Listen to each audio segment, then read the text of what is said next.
A while ago, I found an old email to my high school teacher for the subject of philosophical education, where you learn about different ways to look at life and to reflect on your own values, religion, ideology, and also on those of others. And attached to this email was an essay about what profession I would like to have when I grow up. And when I was younger, I contemplated several options: face paint artist, window dresser, and I also aspired to be a stewardess for a long time. But now that I was older, 14 years old, I decided that what I liked to do most was interviewing people and retrieving facts. So my conclusion was I should be a journalist. And now, around 16 years later, I'm not a journalist. I'm a social scientist. But I wasn't that far off in my self-evaluation because I do actually ask people's opinions on all kinds of things, and I do try to find the truth based on facts. However, these two things, what people think and what are the facts, do not always align. Our beliefs are based on our values, assumptions, biases, which are obviously not objective. And this has always been the case. But what is new in our current postmodern society is that there seems to be no authority beyond ourselves anymore. We decide our own truth. And therefore, we also don't reflect on our own values, assumptions, and biases, or on those of others anymore. We are always right anyway. And this also makes my job as a social scientist studying processes like polarization quite hard sometimes. So let me explain. When a scientific study becomes the topic of public debate and it confirms what we already know, people wonder why their tax money is being used for such nonsense. We have known this for ages. But when it confirms or something new is discovered, people don't believe it, or they downplay the findings. And this also happens among scholars themselves, especially when research shows something that goes against long-held beliefs in science.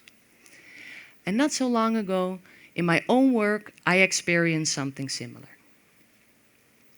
So for a long time, we've had the idea that society becomes more progressive with every new generation.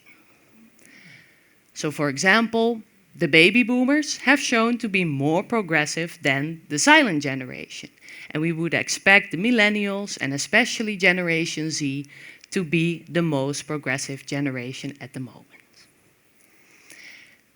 And in sociological theory, we explain that based on two mechanisms: scarcity and socialization. The values we hold are dependent on the context in which we grow up. And the more prosperous and stable this context is, the more progressive the values we develop. But the more that we are occupied with survival when we are young, the less progressive and the less concerned we are with this like higher order, more progressive needs like individualism or self-actualization.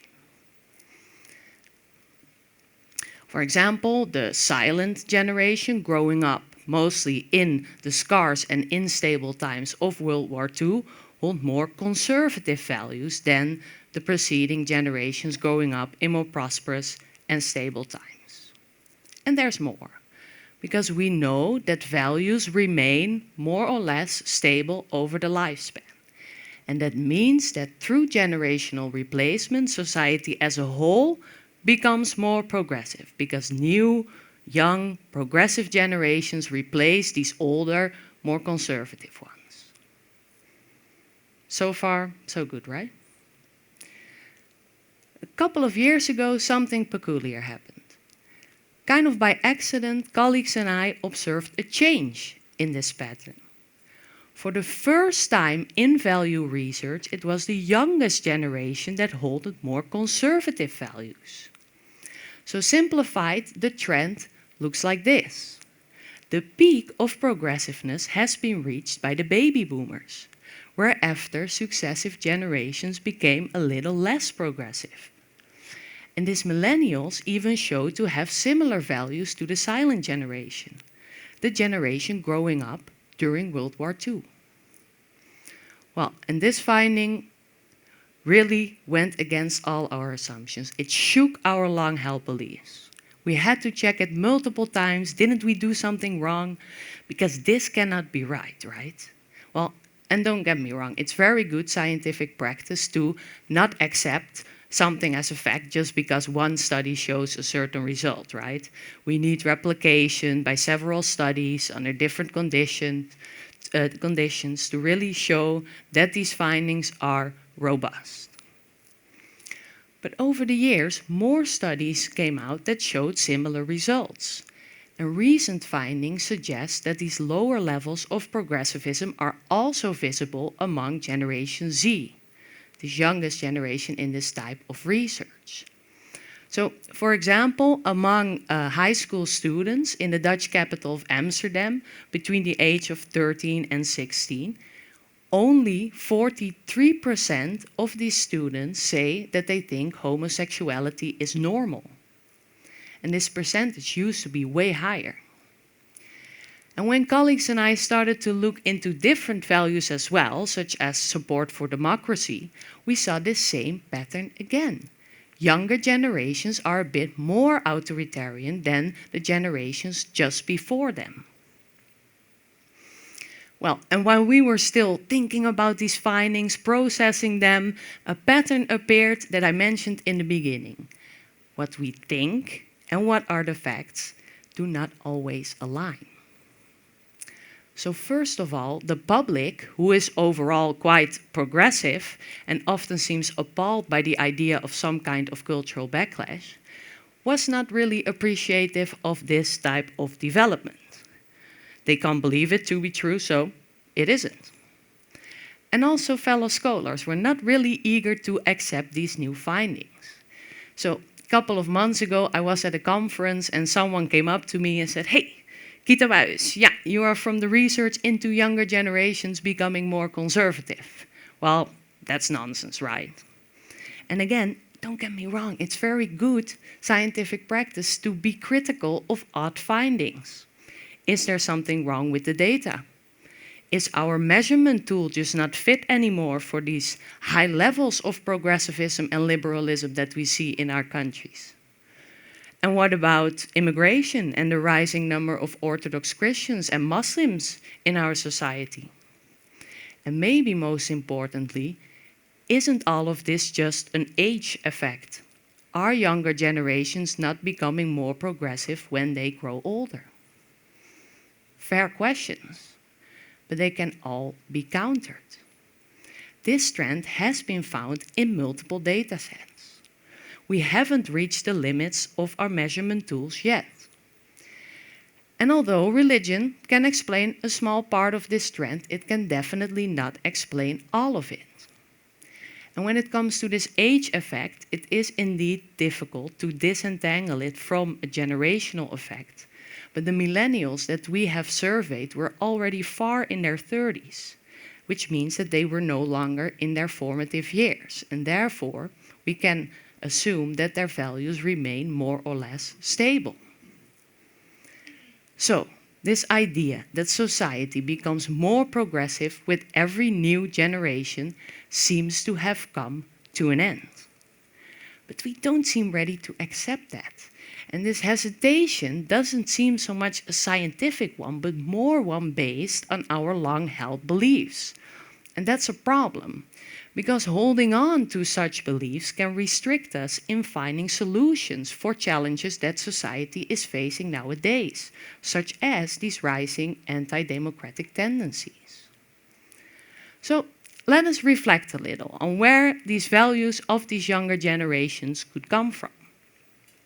So I told before, our values are dependent on the context in which we grow up, right? And according to these principles of scarcity and socialization, we would assume that younger generations are again growing up in more unstable and scarce times. And many people will say, nonsense. These younger people, they're growing up more prosperous than ever. look at their fat bikes and their vapes and their numerous holidays and their clothes. And also, many economists will say society has never been as wealthy as it is nowadays. So, what is going on here? Well, maybe it's not so much about absolute levels of wealth, but more about relative deprivation and future outlook. So, think about the difficulties young people have nowadays finding a house or a stable job compared to their parents' generation. And what about other types of crises that make their future outlook and their environment more insecure, like climate change? And don't forget these more social-cultural types of insecurities. It is hard finding a place in this complex and fast world in which everything is possible and all these great options are shown to us by others on social media. So these relative types of deprivation and more identity-related insecurities can make younger people more focused on stability and safety. And this translates into more conservative and authoritarian values instead of more progressive and liberal ones.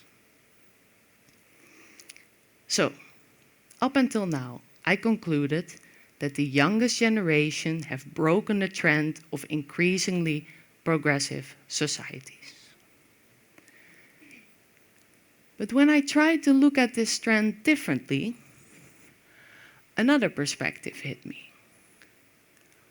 What if this trend was already broken earlier? By the baby boomers. This generation grew up after World War II with a positive outlook on the future. The economy was growing, individual freedoms were developing, fertile ground for progressive value development. And maybe their belief in growing individuality and progress has reached its limits. And the fact that continuous effort is needed to shape this progress in a positive way has been taken for granted. Well, this is an idea I'm working on now, work in progress, which also admittedly needs some more attention to this effect of age instead of only generations. But the times we are living in now ask for such critical reflections. We need to think critically about our own assumptions. Where do my values come from? Why do I think the way I do? What has been shaping me and is still shaping me today? Are there other ways to look at this? And these critical types of reflections in social sciences can help us finding solutions for challenges that society is facing nowadays. And in daily life, this can help us find common ground with others and prevent polarization. So, before becoming too blind for my own ingrained biases, I would like to thank my high school teacher for the subject of philosophical education, because for me, that was the starting point of reflecting on my own values and those of others. Thank you.